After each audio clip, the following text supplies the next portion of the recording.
Vamos a orar por el servicio una vez más. Padre, te rogamos por el estudio de tu palabra, que seas tú quien nos guíe, nos dirija, nos llene, nos abra la mente, nos nutra, nos ministre, Señor. Te lo pedimos en nombre de Cristo Jesús. Amén. Se pueden sentar, mis hermanos. Estamos estudiando el libro de Romanos. Esta epístola, esta carta la escribió Pablo para los romanos. Sabemos que él escribió para las varias iglesias que se reunían en Roma, y eso lo vemos en el capítulo 15, donde hace referencia a Aquila y Priscila y la iglesia que se reunía en su casa, y también hace referencia a otros grupos y los hermanos que se reunían con ellos, o sea que eran varias congregaciones. Pablo no fue quien fundó la iglesia de Roma, obviamente que habían sido otros hermanos. Pablo estaba muy ocupado compartiendo el evangelio en la zona de Jerusalén, Siria, Asia y la zona de Macedonia y Acaya, pero cuando ya cubrió el evangelio en todas esas áreas, entonces tenía en el corazón ir a España, y su propósito era que cuando fuera a España, totalmente en el occidente, él iba a pasar por Roma y en ese tiempo tener la oportunidad de que ellos les ayudaran económicamente, obviamente, para proseguir su viaje a España, y a la vez él poder dar un don espiritual, poder ministrar a la iglesia en Roma y afirmarlos en la fe. Cuando Pablo escribió esta carta, esta epístola, estaba en Acaya, en la ciudad de Corinto. Eso lo sabemos porque en Romano 15 él habla de que él está camino hacia Jerusalén, lo cual ocurrió al final del tercer viaje misionero, habiendo recibido la ofrenda de las iglesias de Macedonia y de Acaya, y que iba para Jerusalén. Efectivamente, Pablo llega a Jerusalén, pero tiene un conflicto ahí, lo meten preso y termina en Roma, no de la manera que él había planeado. Pero su propósito era llegar a Jerusalén y luego embarcarse hacia España y en el camino pasar por Roma y compartir la palabra. Entonces, vamos a Romanos 1:1. Vimos del versículo 1 al 4 y vamos a leer ahora del versículo 1 al 16. Pablo, siervo de Cristo Jesús, llamado a ser apóstol, apartado para el evangelio de Dios, que él ya había prometido por medio de sus profetas en las santas escrituras, acerca de su Hijo que nació de la descendencia de David según la carne, y que fue declarado Hijo de Dios con poder, conforme al Espíritu de santidad, por la resurrección de entre los muertos, nuestro Señor Jesucristo, por medio de quien hemos recibido la gracia y el apostolado para promover la obediencia a la fe entre todos los gentiles, por amor a su nombre, entre los cuales estáis también vosotros, llamados de Jesucristo. Y a todos los amados de Dios que están en Roma, llamados a ser santos, gracia a vosotros y paz de parte de Dios nuestro Padre y del Señor Jesucristo. Vamos a quedarnos ahí por el momento. Pablo, la palabra Pablo, dijimos, quiere decir pequeñito, pequeño. Pablo, su nombre anterior era Saulo, que quería decir deseado. No le importaba ser llamado Pablo, lo importante era que Dios fuera grande en su vida, como decía Juan Bautista, que él crezca y que yo disminuya. Siervo de Cristo Jesús, doulos, esclavo, alguien que totalmente está a la voluntad de su amo, de Cristo Jesús, llamado. La palabra llamado no quiere decir el nombre de, sino que tiene un llamado a un oficio, a una responsabilidad, a una posición, llamado a ser apóstol. La palabra apóstol, enviado, un mensajero, un embajador de nuestro Señor Jesucristo, apartado para el evangelio de Dios, apartado para un propósito. Pablo tenía un propósito específico en su vida y era proclamar el evangelio. Y la palabra evangelio, evangelios, quiere decir buenas noticias. Un evangelio no de hombres, no un evangelio de una organización, no de una denominación, sino el evangelio de Dios. Es el evangelio que Dios ha provisto y que es parte central del libro de la carta de Pablo a los romanos, que él ya había prometido. Este evangelio, si bien está revelado en el Nuevo Testamento, estaba prometido en el Antiguo Testamento. Dice que él ya había prometido por medio de sus profetas en las santas escrituras, y estudiamos la semana pasada cómo el Señor habla a través de los distintos profetas los elementos del Evangelio, de un Cristo que iba a sufrir, de un Hijo de Dios, de alguien que va a reinar sobre todo el mundo y que iba a resucitar y que iba a morir y que iba a resucitar. Todo eso estaba en las Escrituras a lo largo de todo el Antiguo Testamento. Y luego habla acerca de su Hijo. O sea, ese evangelio se centra en su Hijo que nació de la descendencia de David según la carne. Ese Hijo tenía que venir de la descendencia de David porque Dios así lo había prometido, y que fue declarado Hijo de Dios. Este Hijo es un Hijo de Dios con poder conforme el Espíritu de santidad por la resurrección de entre los muertos, nuestro Señor Jesucristo. Eso es lo que estudiamos la semana pasada. Ahora veamos que luego dice, por medio de quien hemos recibido la gracia y el apostolado para promover la obediencia a la fe entre todos los gentiles por amor a su nombre. Cristo es central en la vida del cristiano. No es una organización, no es lo que opinen las personas. Te vas a dar cuenta que en el ministerio, en la vida, hay crisis. Y en los ministerios van a haber crisis. Al fin y al cabo vas a tener que decidir si vas a actuar basado en la opinión de los hombres, la aprobación de los hombres o la aprobación de Cristo y el llamado de Cristo. Es clave. Y al fin y al cabo, al final del camino, tú vas a saber si Dios te va a decir, bien hecho, siervo bueno y fiel, porque fuiste fiel a Él, o no vas a oír esas palabras porque le fuiste fiel a los hombres y no fiel a Dios. Es decir, tenemos que seguir al Señor. Y vemos que Cristo es central. Y acá vemos que ahí donde dice, por medio de quién, es hablando de Jesucristo. En el versículo 1 al 9, 9 veces hace referencia Pablo a Jesucristo. ¿Cuántas veces? 9. Mira bien, Pablo, siervo de Cristo Jesús. Versículo 3, acerca de su Hijo. Versículo 4, que fue declarado Hijo de Dios. Versículo 4, resurrección de entre los muertos, nuestro Señor Jesucristo. Versículo 5, por medio de quién. Versículo 6, llamados de Jesucristo. Versículo 7, de parte de Dios nuestro Padre y del Señor Jesucristo. Versículo 8, por medio de Jesucristo. Versículo 9, el Evangelio de su Hijo. Dime si no es central Jesucristo.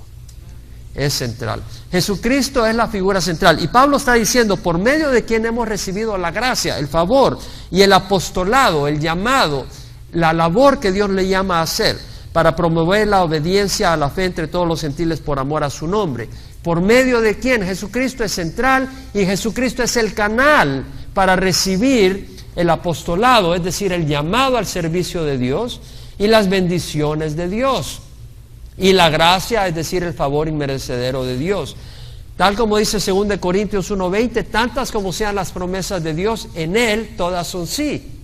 Es decir, en Cristo todas las bendiciones de Dios. Y la gracia, el favor inmerecedero, es una bendición de Dios y se recibe solo a través de Jesucristo. En 1 Timoteo 2:5, Pablo dice, hay un solo Dios y hay un solo mediador entre Dios y los hombres, Cristo Jesús, hombre. Entonces, entre Dios y los hombres hay un mediador, hay un canal, hay un mediador a través del cual podemos venir a Dios. No es a través de una organización, es a través de Cristo Jesús. Y los ministerios se reciben del Señor Jesús. Sí, Dios puede usar personas. Un pastor tiene la responsabilidad de buscar ante Dios a quien Dios le está poniendo para ciertos ministerios. Pero Dios, el Señor, es la cabeza de la iglesia. Y dice la palabra del Señor que la cabeza de todo hombre es Cristo. ¿Puedo oírlo de nuevo? Cristo. Entonces, en 1 Corintios 12:5, Pablo dice, hay diversidad de ministerios, pero el Señor es el mismo. Es decir, es un solo Señor, no es el ministerio de fulano, el ministerio de mengano, cada uno independiente. No, estamos trabajando en función a la llamado y a la voluntad del Señor. Entonces hay un Señor de todos los ministerios y un esclavo le obedece a su amo. Entonces cada uno es un siervo de ese Señor y tiene que seguir la dirección que le da ese Señor. En Efesios 4:11, si eso no lo ha aclarado, Efesios 4:11 le va a ayudar a aclararlo. Pablo dice que Él, hablando de Jesús, dio a algunos el ser apóstoles, a otros profetas, a otros evangelistas, a otros pastores y maestros, para equipar a los santos para la obra del ministerio, para la edificación del cuerpo de Cristo. Entonces, para capacitar a los santos para la obra del ministerio, para la edificación del cuerpo de Cristo. Entonces veamos que dice, Él dio a algunos el ser apóstoles, a otros profetas, a otros evangelistas, a otros pastores, a otros maestros, a otros en la alabanza. Es el Señor el que da ese ministerio. ¿Lo podemos ver o no?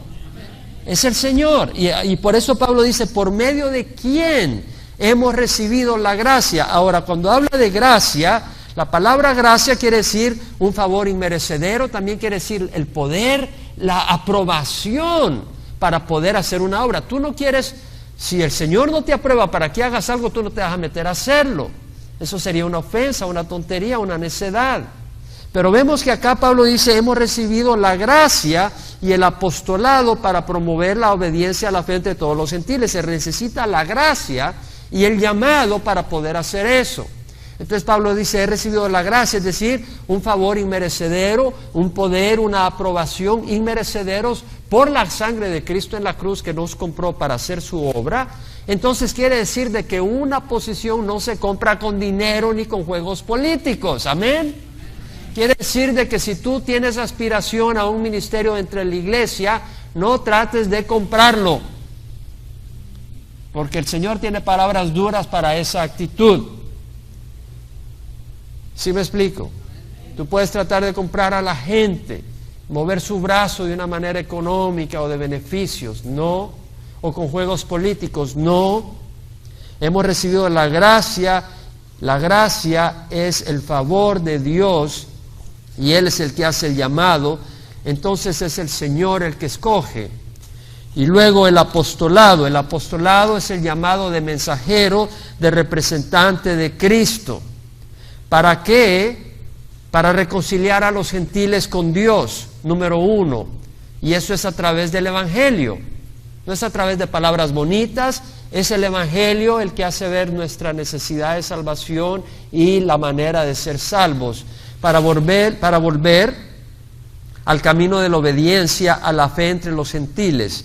Entonces vemos que es la obediencia ¿a qué? A la fe. A la fe. La fe está definida, está manifestada a través de la palabra de Dios. La palabra de Dios nos revela lo que Dios espera de nosotros. La palabra de Dios nos revela lo que Dios nos da. La palabra de Dios nos revela lo que le agrada a Dios. Entonces es una obediencia a la palabra de Dios. Vemos pues que el llamado es no solo atraer a las personas a nacer en Cristo Jesús, pero a obedecerle. No es simplemente arrancar y ya fueron salvos, es de encaminarlos en el camino. El mismo Señor Jesucristo dijo, id y haced discípulos, no solo bebés espirituales, sino discípulos de todas las naciones, bautizándolas en el nombre del Padre, del Hijo y del Espíritu Santo, y enseñándoles a guardar, obedecer todo lo que os he mostrado, mandado. He aquí yo estoy con ustedes todos los días hasta el fin de los tiempos. Entonces el Señor está llamándonos no solo a traer personas al reino de los cielos, sino a discipularlos, a que obedezcan la palabra del Señor. En Juan 8, 31, 32 leemos que cuando vinieron los judíos que habían creído en Jesús, Jesús les dijo, si ustedes permanecen en mi palabra, verdaderamente son mis discípulos y conocerán la verdad y la verdad os hará libres. Es de permanecer. ¿Cómo permaneces? Obedeciendo la palabra, no solo para recibir a Cristo, pero caminando con el Señor Jesucristo. Vemos pues que dice, por medio de quien hemos recibido la gracia y el apostolado para promover la obediencia a la fe entre todos los gentiles por amor a su nombre, no por fama, no por otra razón, sino porque amamos el nombre de Jesús y queremos glorificar a Jesús y queremos que la gente venga al Señor Jesucristo.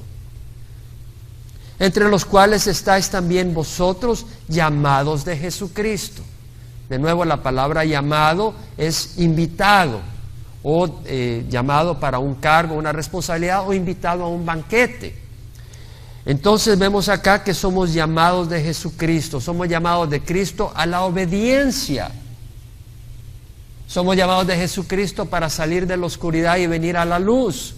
Somos llamados de Jesucristo para recibir sanidad moral, porque en el mundo estamos llenos de inmoralidad. Somos llamados de Jesucristo para recibir sanidad espiritual.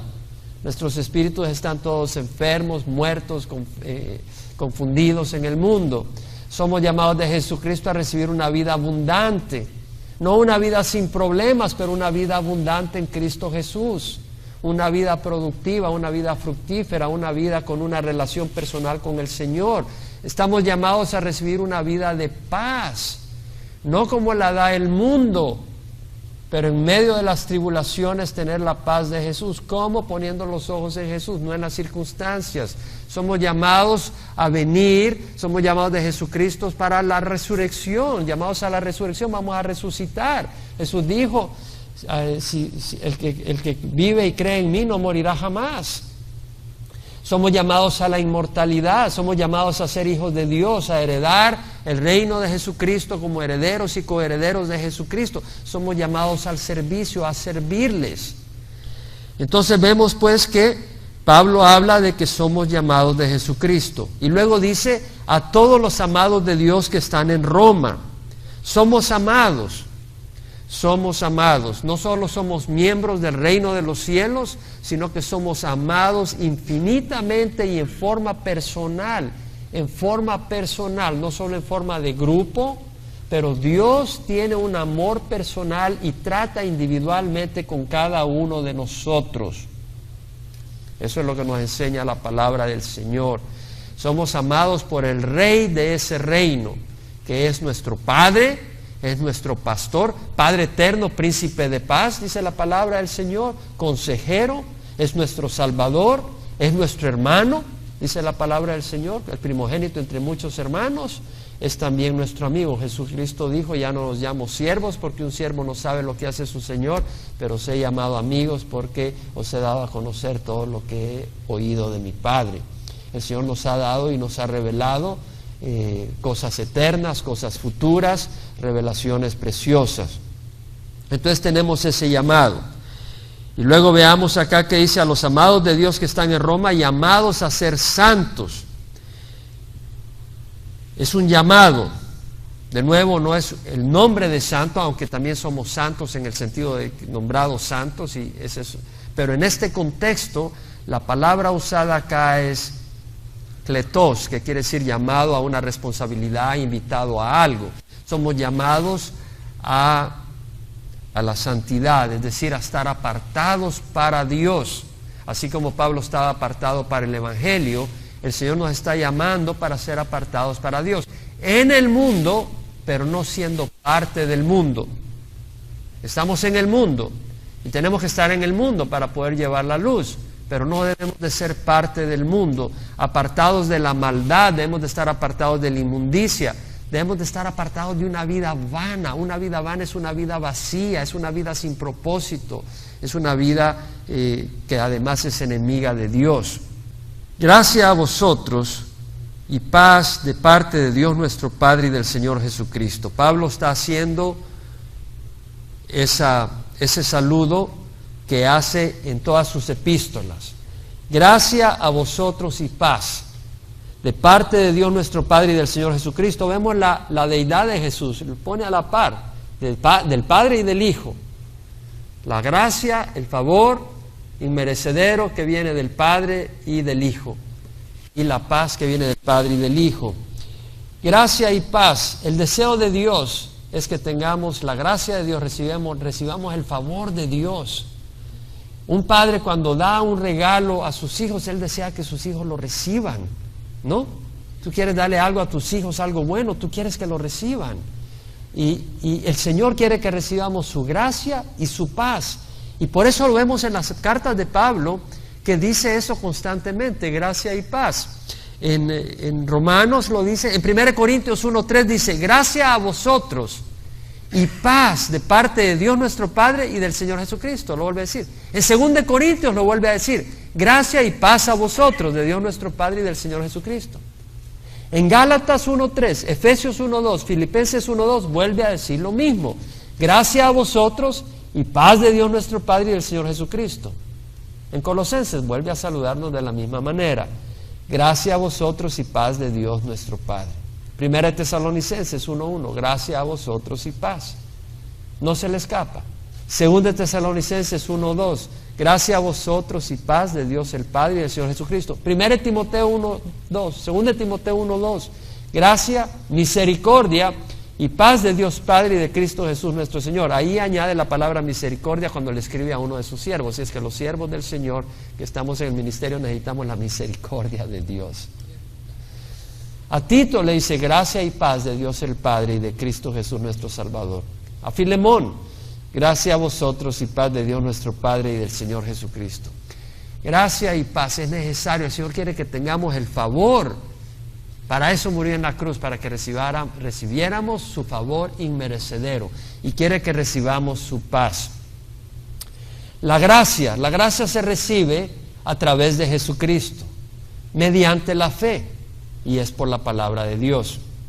En Juan 1:17 la Biblia dice: la ley fue dada por medio de Moisés, la gracia y la verdad fueron hechas realidad por medio de Jesucristo. Es decir, en el Antiguo Testamento tenemos la ley de Dios, pero la ley lo que prueba es nuestra pecaminosidad, nuestra iniquidad y nuestra necesidad de Dios. Entonces el Señor nos muestra su gracia a través de Jesucristo. Pudimos ver en su caminar, en sus palabras, gracia, pero además recibimos su favor a través de su muerte en la cruz. Por eso dice: la gracia y la verdad fueron hechas realidad por medio de Jesucristo. Pero ¿cómo tenemos acceso a esa gracia? Es por medio de la fe. Muchos no tienen acceso a esa gracia porque no lo están haciendo por medio de la fe. Lo están haciendo por medio de la ley, y por medio de la ley no recibes la gracia. Es por medio de la fe. Por gracia habéis sido salvados, por medio de la fe. Esta no de vosotros, es un don de Dios, no por obras para que nadie se gloríe. La salvación es por medio de la gracia, pero esta gracia se recibe por medio de ¿qué? La fe en Jesucristo. Y la fe se recibe por el oír, y el oír por la palabra de Dios. Es un regalo de Dios, pero tú puedes hacer algo para que ese regalo se reciba, y es a través de la palabra del Señor que tú fortaleces tu fe. Es un regalo de Dios. Nadie porque viene a escuchar la palabra de Dios se le cobra. Tú recibes gratis la palabra del Señor, pero al venir a recibir, tu fe se aumenta. Cuando tú agarras la palabra del Señor y la empiezas a leer en tu casa, tu fe se aumenta. Entonces vemos que la gracia se recibe a través de Jesucristo mediante la fe en Él, y es por la palabra de Dios. Lo mismo la paz. La paz se recibe a través de Jesucristo. Si estás inquieto, si estás perdiendo la paz, busca la palabra del Señor, porque ahí vas a tener la revelación del Señor que te va a dar paz, a menos que estés caminando en maldad, y el Señor te va a dar convicción para que te arrepientas y entonces tengas paz. Pero la paz se recibe por Jesucristo. ¿Cómo? Al experimentar la gracia de Dios por fe, recibimos y experimentamos el conocimiento, al considerar la palabra de Dios, que estamos aprobados. Nos damos cuenta que hay poder y fortaleza, porque el Señor ha dicho que todo lo puedo en Cristo que me fortalece, y a Pablo le dijo: mi gracia es suficiente. Entonces darse cuenta de que tienes todo lo que necesitas, la victoria. Todo el que nació de Dios vence al mundo, y esta es la victoria que ha vencido al mundo, nuestra fe. Entonces todas las promesas de Dios son sí en Cristo Jesús. Entonces podemos tener paz porque las promesas de Dios son ciertas, porque tenemos la victoria prometida. Tenemos paz porque sabemos que todas las cosas obran para bien de los que aman al Señor, y en todo eso podemos empezar a disfrutar la paz del Señor. Ahora, tú puedes leer pero no creer, y si tú decides no creer, entonces no vas a tener paz. Pero necesitamos creerle al Señor porque Él es fiel. Podemos creer en Él, tenemos que obedecer a Él. Necesitamos humildad para tener paz del Señor, ¿cierto? Es decir, necesitamos reconocer que las cosas no van a ser a mi manera. Si tú insistes en que las cosas sean a tu manera, vas a ser infeliz, y eso es dudar de que Dios va a trabajar para tu bien. Simple y sencillamente dile: Señor, yo no sé por qué me tienes en este desorden, no sé por qué me tienes en este problema, pero ¿sabes qué, Señor? Tú me amas, y yo te doy gracias, y yo no soy quien para decirte cómo debe ser mi vida. Tú eres quien tiene el derecho de mi vida. Heme aquí, Señor. y ahí va a haber paz. Jesucristo lo dijo: venid a mí los que estáis cansados y cargados, y yo os haré descansar. Tomad mi yugo sobre vosotros y aprended de mí, porque mi yugo es fácil y mi carga es ligera. Entonces tenemos que rendir nuestras vidas. Mientras tú te estés insistiendo en tu manera de hacer las cosas, vas a ser infeliz. Pero si tú dices: Señor, yo no entiendo qué está pasando acá, el Señor dice: confía en Jehová con todo tu corazón y no te apoyes en tu propio entendimiento. En todos tus caminos reconócele y Él enderezará las sendas. Tu senda, no seas sabio en tu propia opinión. Teme a Jehová y apártate del mal, que será medicina para tu cuerpo y refrigerio para tus huesos.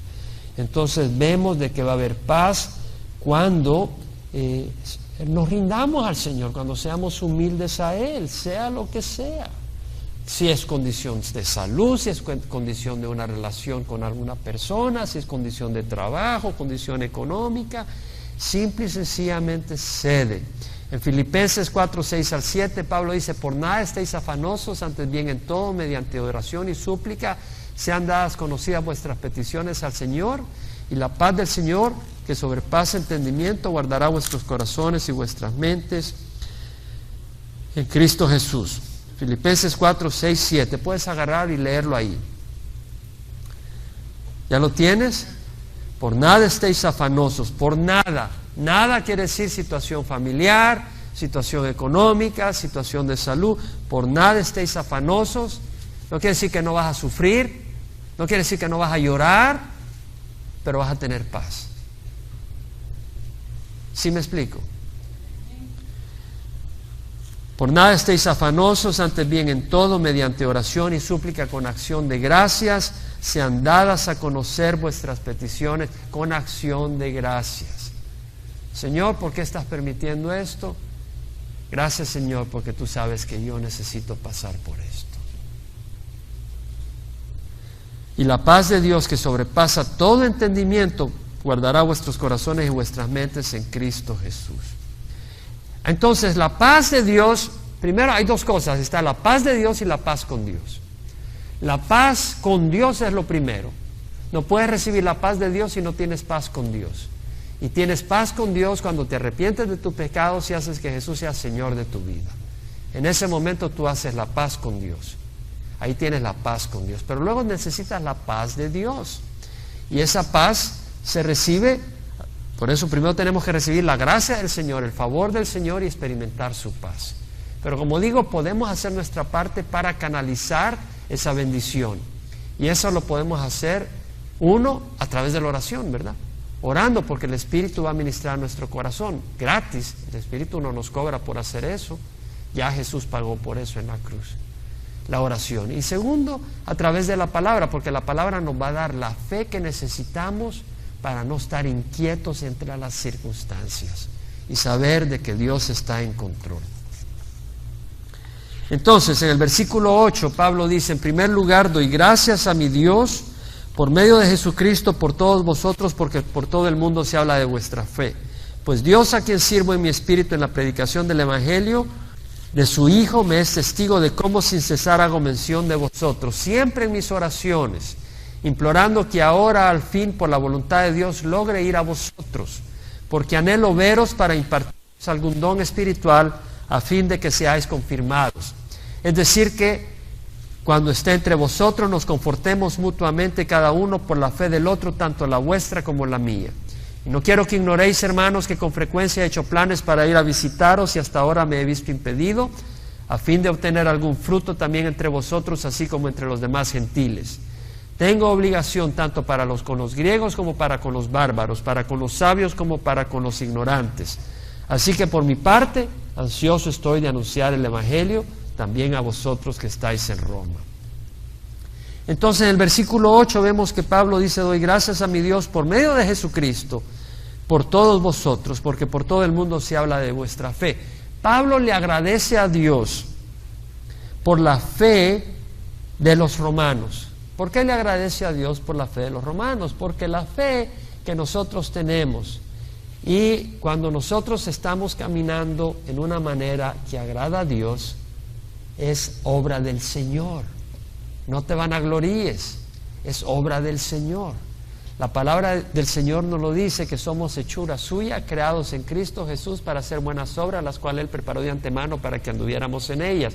Somos hechura suya en Cristo Jesús.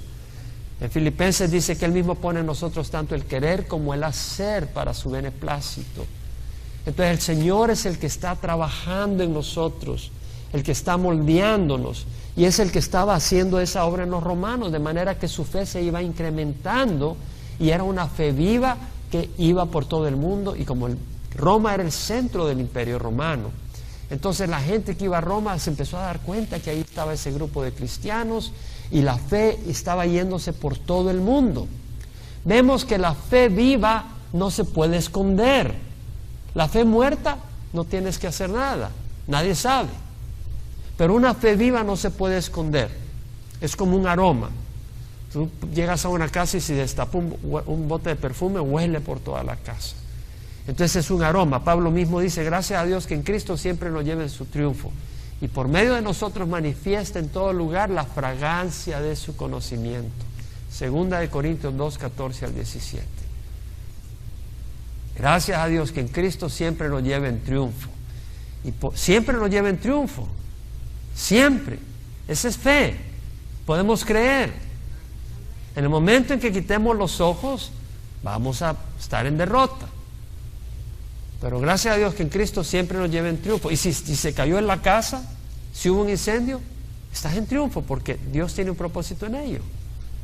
Triunfo no quiere decir $2 millones en la cuenta bancaria. Triunfo quiere decir que Dios está totalmente en tu propósito y que Él está complacido en lo que estás haciendo, porque entonces tendrás más de $2 millones en la cuenta del cielo. Eso es lo que es importante. Versículo 15, 2:15. Fragante aroma de Cristo somos para Dios entre los que se salvan y entre los que se pierden. Para unos olor de muerte para muerte, y otros olor de vida para vida, y para estas cosas ¿quién está capacitado? Somos una fragancia los que tenemos una fe viva. Una fragancia, no se puede esconder.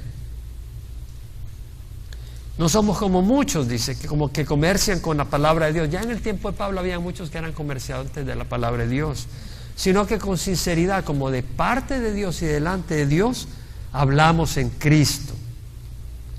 Entonces vemos que Pablo dice, pues Dios, a quien sirvo en mi espíritu en la predicación del evangelio de sus hijos, me es testigo de cómo sin cesar hago mención de vosotros. Dios, a quien sirvo. Pablo sabía a quién estaba sirviendo. ¿A quién le sirves tú? Si estás en un ministerio en la iglesia, ¿a quién le estás sirviendo? Si tú le estás sirviendo al Señor, vas a hacer la obra muy distinto que si tú le estás sirviendo a Chava, o a Jaime, o a Ítalo, o a Cándido. Si tú estás sirviendo al Señor, vas a hacer la obra muy distinto. Muy distinto. Y yo lo puedo ver. Y creo que otros lo pueden ver. Nunca te olvides a quién estás sirviendo. Dios, a quien sirvo en mi espíritu. Ahí Pablo está haciendo un énfasis de que no solo es la apariencia, sino que le está sirviendo en su interior, en su esencia interna, no solo en apariencia.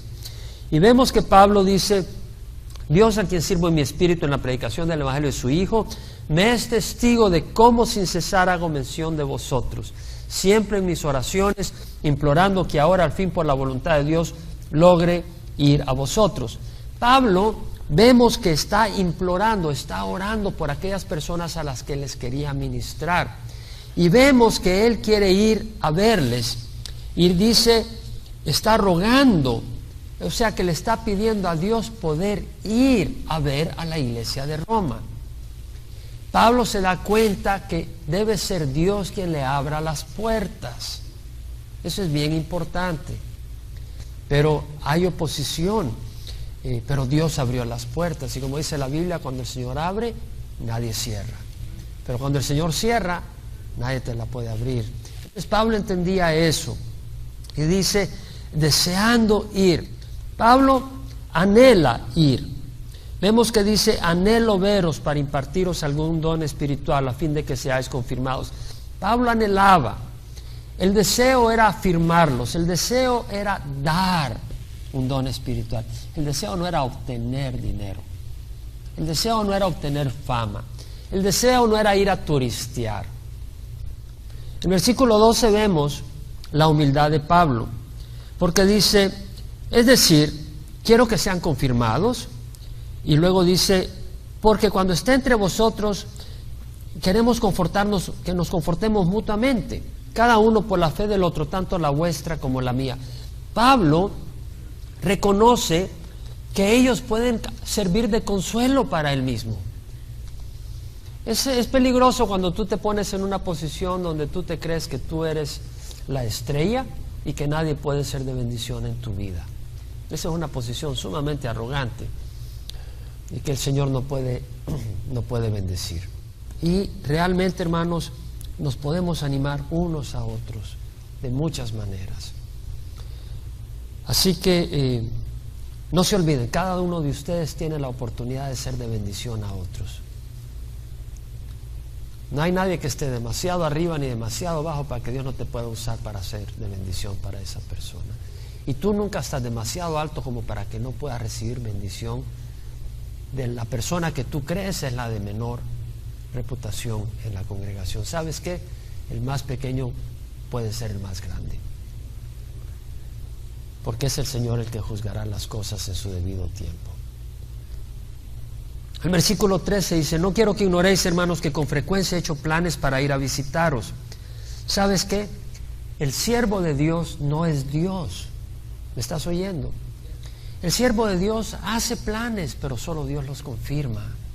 Lo que quiere decir es que nunca agarres al siervo de Dios como que sí es Dios, ni lo pongas contra la pared, porque no logra hacer un plan que tiene en su mente, en su corazón, hacerlo. Es Dios el que confirma. ¿Estamos entendiendo eso? Es tan importante. El siervo de Dios hace planes, y Pablo hace planes. Con frecuencia he hecho planes para ir a visitaros, y hasta ahora me he visto impedido. ¿Por qué? Porque tenía deseos de ir, pero no podía. ¿Por qué? Porque tenía que ir a tal lugar donde no se había predicado el Evangelio, o porque tenía que quedarse en tal lugar porque había una gran puerta de bendición. Entonces Pablo dice, ¿sabes qué? He hecho planes. Vemos eso. También vemos que el siervo de Dios está activo. El siervo de Dios no está ahí aburrido, sin hacer planes, esperando que venga un plan del cielo con luces de neón, o por internet le venga plan de Dios, que viene del cielo. Haz planes, busca al Señor, hay que estar activo, y hay que buscar el tiempo y la voluntad de Dios. Y luego vemos que dice, no quiero que ignoréis, hermanos, que con frecuencia he hecho planes para ir a vosotros, a fin de obtener algún fruto también entre vosotros, como entre los demás gentiles. Vemos que la iglesia de Roma estaba formada por gentiles, porque dice, también entre vosotros, así como entre los demás gentiles. Entonces la iglesia de Roma estaba formada principalmente por gentiles, aunque habían judíos, porque veremos que Pablo hace referencia directa a judíos dentro de su epístola a los romanos. Pero veamos también que Pablo dice, a fin de obtener algún fruto. Te soy honesto, mi deseo cuando yo estoy compartiendo la palabra, y se lo decía a los jóvenes el viernes, mi deseo no es jugar a la religión, sino ver fruto. ¿Cierto que hablamos un poco de eso? Le decía, mi deseo no es estar perdiendo el tiempo. Mi deseo no es llenar un tiempo, llenar unas horas. No, yo quiero una vida entregada al Señor. Yo quiero una vida que produzca fruto. Amén. No oigo amén. Oigo miedo, oigo temor, oigo condenación. No lo digo por condenación. Pero ¿sabes qué? El mismo Señor Jesucristo quiere ver fruto en tu vida. Ve al Evangelio de San Juan, versículo 8, el capítulo 15. Dice el Señor, en el capítulo 15, versículo 8, en esto es glorificado mi Padre, en que deis mucho fruto, y así probéis que sois mis discípulos. Entonces, ¿qué es lo que queremos que ocurra en la iglesia? Que sea glorificado el Señor. ¿Cierto o no? ¿Cierto o no? Y si no hay fruto, ¿sabes qué estaría haciendo? Perdiendo mi tiempo. ¿Y qué estarías haciendo tú? Perdiendo tu tiempo. ¿Y sabes qué? Hay muchos lugares donde hay hambre de la palabra. No hay tiempo para perder.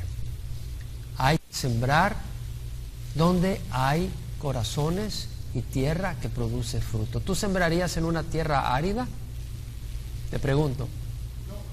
¿Tú sembrarías en una tierra que no produce fruto? No, mi hermano. ¿Tú ararías y ararías esa tierra mes tras mes, año tras año? No, hermano. Tú sabes que el propósito es producir fruto. ¿Queda claro, hermanos? Eso es importante entenderlo. Y ese es el deseo del Señor, fruto. Y Pablo lo dice, a fin de obtener algún fruto.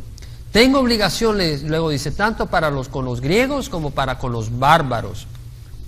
La palabra bárbaro no es ingrato, bárbaro. A veces depende de la manera en que se usa en distintos lugares. Yo tenía un pariente que le tenía mucho cariño que decía bárbaro, bárbaro, pero era como decir fabuloso. Era una palabra buena para él. Y así la agarrábamos. O otro, mira qué bárbaro lo que hizo, qué sinvergüenza, qué malvado. No, pero la palabra bárbaro, ¿sabe cómo se dice en griego? Bárbaros. Era un término usado por los griegos para referirse a los no griegos, a los que no hablaban el griego y no estaban identificados con la cultura, con la filosofía de los griegos. Entonces consideraban a los que no hablaban el griego toscos, rudos, ignorantes, no educados, sin educación, sin cultura. Los llamaban bárbaros a todos los que no fueran griegos. Entonces Pablo lo que está diciendo es, tengo obligación tanto para los cultos, los de la cultura, como para los que no tienen la cultura, para los sabios como para con los ignorantes. Así pues que por mi parte ansioso estoy de anunciar el Evangelio tanto a vosotros, también a vosotros que estáis en Roma. Pablo quería anunciar el Evangelio a los romanos. Y luego dice, solo vamos a llegar al versículo 17, porque no me avergüenzo del Evangelio, pues es el poder de Dios para la salvación de todo el que cree, del judío primeramente y también del griego. Porque en el Evangelio la justicia de Dios se revela por fe y para fe. Como está escrito, mas el justo por la fe vivirá. Vemos que el poder de Dios para salvación no está en una denominación. De hecho, el libro que acabo de escribir, espero que aclare bien eso. Pero realmente lo que salva es el Evangelio, no es una organización ni una denominación. Pablo dice, no me avergüenzo del Evangelio. No es un código de mandamientos y reglas. No es una justicia personal. No me avergüenzo del Evangelio, pues es el poder de Dios para salvación. No me avergüenzo. ¿Sabes qué? Si fuéramos a una exhibición de físico-culturismo, algunos de nosotros no nos pondríamos ahí a mostrar nuestros bíceps. Nos avergonzaríamos. Pero Pablo no se avergonzaba del Evangelio, porque sabía que había poder. De hecho, la palabra poder es dunamis, de donde viene la palabra dinamita. Hay poder, no me avergüenzo del Evangelio, pues es el poder de Dios. Es un poder sobrenatural, es un poder máximo, es un poder divino. ¿Qué más poder que el poder de Dios para salvar, para la salvación de todo el que cree? Primero el judío y luego del griego. Primero el judío porque la salvación vino a través de los judíos. La ley de Dios vino a través del pueblo de Israel. La salvación vino a través del pueblo de Israel. Fue Jesucristo, el Mesías, era de origen divino, pero también de origen judío. Fue a través del pueblo de Israel. La iglesia primitiva, los apóstoles eran judíos. Entonces vemos que de Israel, entonces había una obligación de llevar el Evangelio primero a los judíos, y eso fue lo que hizo Pablo. A cada ciudad que iba, primero iba a la sinagoga local a predicar. Lo echaban corriendo, tenía que después ir a los gentiles, pero Pablo era llamado a los gentiles principalmente. Ahora, tenemos que entender que no vamos a ver nuestra necesidad de ser salvos si no sabemos que estamos condenados. En el Evangelio dice, es el poder de salvación de todo el que cree, poder de Dios, del judío, del que cree. Ahora, entendamos que estamos perdidos. Y Pablo hace toda una explicación de eso en los siguientes capítulos, que vamos a cubrirlo. Pero Pablo habla de que tú no puedes confiar en tu propia justicia. En Levíticos 11:44, el Señor dice al pueblo, sed santos porque yo soy santo. No dice, sed un poco santos. No, sed un poco perfectos. De hecho, en el Nuevo Testamento, sed perfectos como vuestro Padre Celestial es perfecto. El Señor demanda perfección. Si alguien te trae un equipo que está quebrado, tú no lo recibes. Es decir, el Señor no tiene en su reino gente inmoral, gente ladrona, gente estafadora. Él tiene que cambiarnos. Entonces, el Señor demanda santidad. En Habacuc 1:13 dice, muy limpios son tus ojos para mirar el mal, muy limpios, y no puedes contemplar la opresión. Te hago una pregunta, ¿tú crees sinceramente que Dios pudiera ver tu mente y decir, bienvenido al reino de los cielos? ¿Tú crees? No, si Jesús no te lava primero. No, si Jesús no te lava primero. Jesús, si ve tu mente, Dios mío, claro que Dios transforma nuestra mente, pero estoy hablando antes de que Jesús venga. Pero hay una naturaleza pecadora, y eso lo hemos mencionado muchas veces en Romanos 7. Ahora, en el Salmo 15, 1, 2, el salmista dice, Señor, ¿quién habitará en tu tabernáculo? ¿Quién morará en tu santo monte? Él dice, ¿cuál? El que anda en integridad y obra justicia, que habla verdad en su corazón. ¿Cuántas veces necesitas mentir para ser un mentiroso? ¿Cuántas? Una. ¿Quién nunca ha mentido? ¿Verdad? Todos somos mentirosos. Isaías 64:4, el profeta Isaías dice, todos nosotros somos como el inmundo. Isaías se incluye, y como trapo de inmundicia todas nuestras obras justas, todas nuestras iniquidades como el viento nos arrastran. En Isaías 6:1-5, no lo voy a leer, pero Isaías ve el trono del